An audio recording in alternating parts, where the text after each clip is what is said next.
Good morning, students. Today we are going to study third chapter of geography, that is drainage, and this is the QR code, and this is third lesson. Okay, let us go through the lesson first, and we can see the drainage system in India. That is the first. This is the introduction part, this is the introduction part. Then it is coming the first point, that is the drainage system in India. The next one, it is coming the Himalayan rivers. What is the specialty of Himalayan rivers?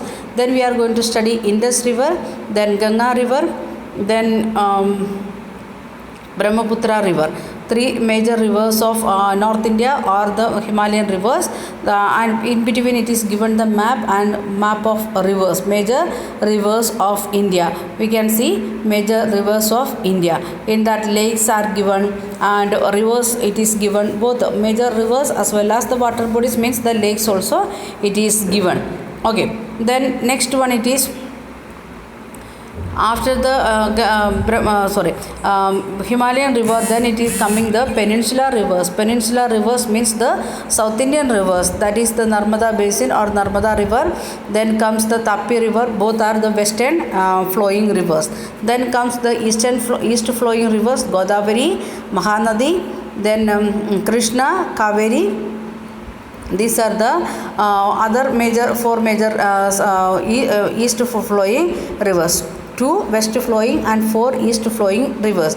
Then Himalayan rivers 3. These things we studied in smaller classes already, so we will go through it very fastly. The next one, it is lakes. Where are our famous lakes and what is the uses of lakes, like that things we will see. And we can see the some of the pictures. Laktak and how they are using, like that, and how it is forming, and different types of lakes, like that cut-off lakes, then oxbow lakes, like that things we will study the different patterns of lakes. Then next one, it is the role of rivers in the economy. What are the roles they are playing in the development of economy of a country, for trade purpose, for business purpose, how the rivers it is helping. Then river pollution, next topic, it is because of the industry or the thinking about the economical development aspect much, then what is happening, rivers becoming the polluted one. So what are the why it is, and what we want to do, and what are the some project to make the cleaning of the rivers, like that things we are going to study. Then comes the exercise of the lesson. So we are going to see one by one topic.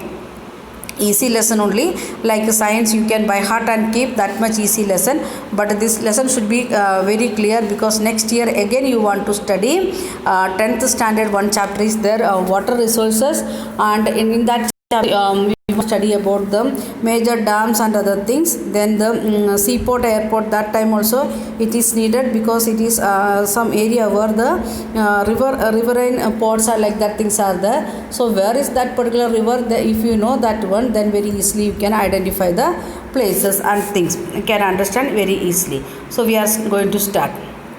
The term drainage describes the river system of an area. Please underline here, drainage in geography, drainage means not the small canal what we are keeping to means both the dirty water, or not like that. Here drainage means the river system or the water bodies of that particular areas. Please underline. Look at the physical map of India. You will notice that small streams flowing from the different directions come together to form main river, which ultimately drain into the large water bodies such as a lake or a sea or an ocean. If you are looking here, we can see many small streams. It is starting from different part, and it is reaching to the one area, and like that it is becoming a major river, and where it will reach, it may reach to lake or sea or ocean. Please underline that one also. And the area drained by a single river system is called drainage basin. If the area it is getting only one river water, or getting the for agriculture purpose, drinking purpose, for all the purpose we are getting the water from single river, then we will call it drainage basin of that particular river. Okay, underline that one also. A closer observation on a map will indicate that any elevated area such as the mountains or an upland separate two drainage basins. In between the drainage two major rivers, we can see some of the mountains or uplifted lands. Then such upland is known as the water divide. The area it is making the water into the rivers into two set, or the sometimes we will call it separate river, or sometimes the same river it is making to divide and flowing in that particular area, and like that area what we are area we are calling it, like that upland we are calling it water divide. Then next word, do you know, in the box it is given the world largest drainage basin is the Amazon river, that we studied in 7th standard, 6th and 7th standard, when we studied about continents and things. We studied about the one of the largest river in the world, that is the Amazon. Another one major river, that is Nile. But when we are comparing with water and other things, we can see Amazon river, it is means the starting from the it is flowing in the South America, and it is getting the from one end to next end of the continent.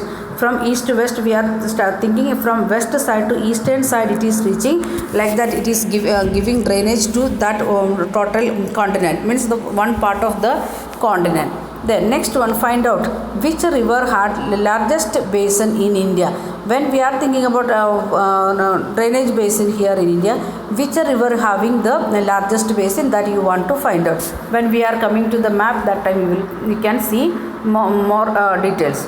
Then drainage system of India. Next topic, it is drainage system of India. Then the drainage system of India are mainly controlled by a broad relief features of a subcontinent. India we was calling as a subcontinent, and in history we have seen that one when we studied 6th, 7th, 8th standard. So the drainage system, when we are thinking about the drainage system, it is mainly controlled by a broad relief features of the subcontinent, because we are having many mountains, we are having desert, we are having the plain area, plateau area, everything it is controlling the drainage system of India. According to the Indian rivers are divided into two major groups. In rivers of India, that we can make into three major groups, that is Himalayan rivers and peninsular rivers. Okay, Himalayan rivers, it is starting from Himalaya. Peninsular rivers, it is starting from Western Ghat or other mountains. Okay, apart from originating from the two major physiographic regions of India, the Himalayan and the peninsular rivers are different from each other in many ways. First difference, it is origin.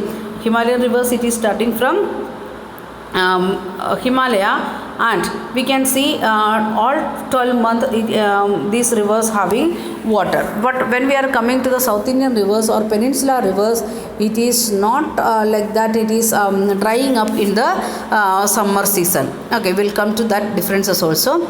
Okay, first one, origin from where it is starting. Then most of the Himalayan rivers are perennial, means all 12 months we are it is having full of water, means full year.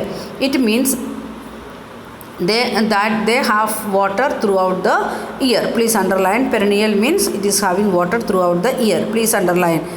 And next one, these rivers receives water from rain as well as from the melted snow from the lofty mountains. Why? Because the Himalayan ranges, it is covered with snow, and in the summer season the snow will melt, and that also will come as in the form of water into three major rivers at the same time.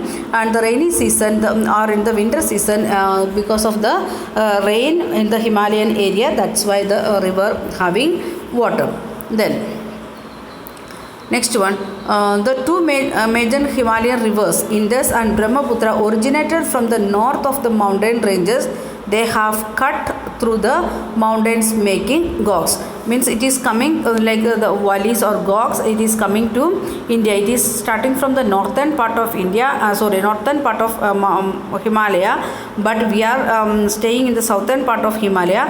It is having the gorges, through that gorges it is coming to India. Okay, which rivers? Indus and Brahmaputra.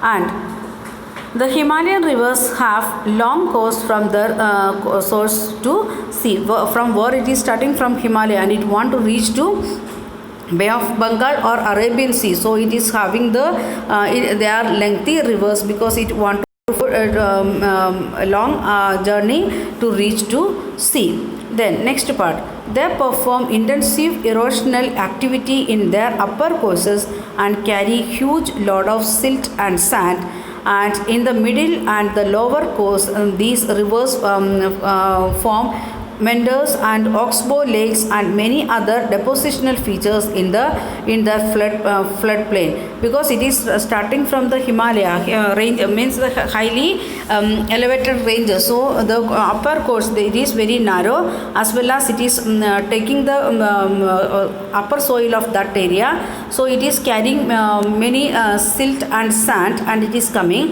and here we can see in the picture it is showed like that. Upper course they are very narrow, but they are coming from upside and there will be many waterfall.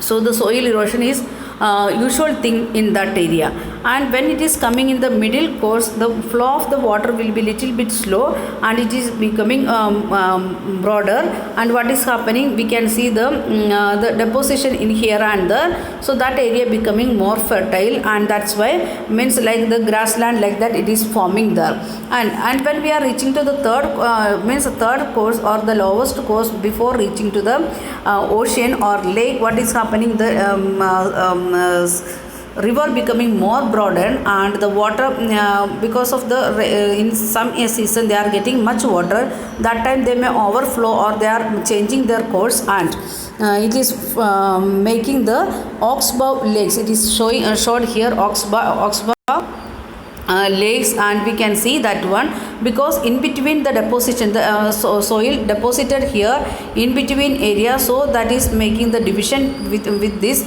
lake and the river, and the lake having water because of the water is exchanging with the river, and these are the some of the things related to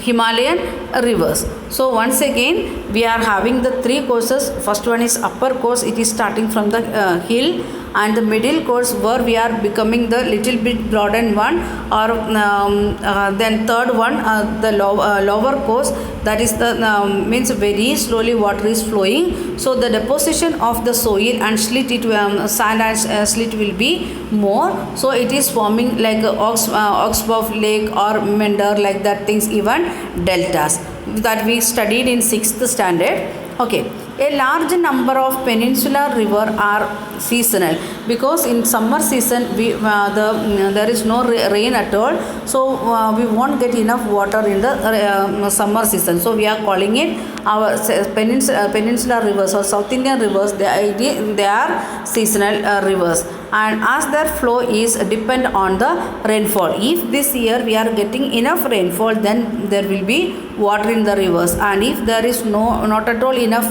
rain, then the flow of the water will be very less. Some years we can see rivers are drying up by month of February itself, or sometimes in month of December itself.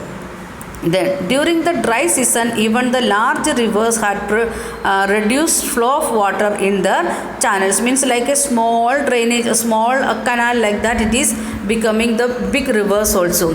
Then peninsular rivers have a shorter and shallower course as compared to their Himalayan counterparts. When we are thinking about the Himalayan rivers, we know the South India it is little bit narrow. When we are comparing with North India and South India, South India is narrow, so it is starting from Western Ghats reaching to the Bay of Bengal or Arabian Sea. It is very less distance they want to flow. So when we can see that one, they are very shorter as well as shallower. Then however, some of them originated in the central highland and flow towards the west.